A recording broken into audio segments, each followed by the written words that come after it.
Sa susunod na linggo pa malalaman kung may ipapataw na parusa ang Office of the PBA Commissioner sa Converge Fiber Xers kaugnay ng isang cooking gesture sa kanilang quarterfinals game kontra Barangay Ginebra San Miguel noong Desyembre 28.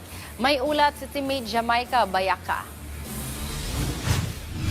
Nananatiling tahimik ang kampo ng Converge Fiber Xers hinggil sa isang hand gesture na ipinakita sa kanilang quarterfinals match laban sa Barangay Ginebra San Miguel. Sa do-or-die overtime game, tinalo ng Gene Kings ang Converge sa isang buzzer beater ni Stephen Holt 99-98 na siyang nagpauwi sa Fiber Xers. Matapos ang laban, kumalat sa social media ang video na makikitang ginawa ang nasabing gesture ng kampo ng Converge na inuugnay sa paratang naluto ang laban.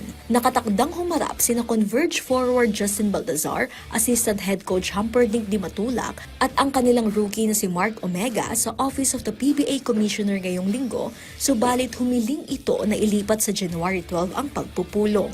Ayon kay PBA Commissioner Willie Marshall, may mga nauna ng katulad na insidente at may mga manlalaro na pinatawan ng multa na umabot sa 20,000 piso kabilang si Calvin Abueva.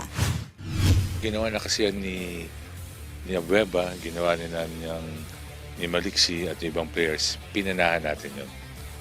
So binagyan natin ng fine. Kaya gusto ko malaman muna sa kanila kung bakit nagkaganon, ano nangyari, bago natin patawan kung meron. Kasi nakita yung video, one, malamang fine, pwede naman suspension. So tingnan natin kung paano nga, kailangan may day in court sila.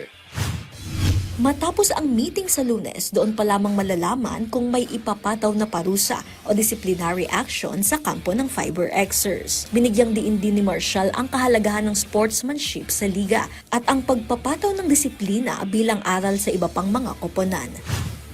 Napaka-emosyon nila. Emosyon, so binibigay mo yung kung bakit emosyon. Kaya nga tatanungin ko, ano nangyari? Bakit ka nagkaganon? Tapos bibigyan ko ng advice yun. O ganito, wag mo na So, siguro, yung mga finine natin, hindi na nila inulit eh. So, di ba? Sana aral, at yun nga, emosyon.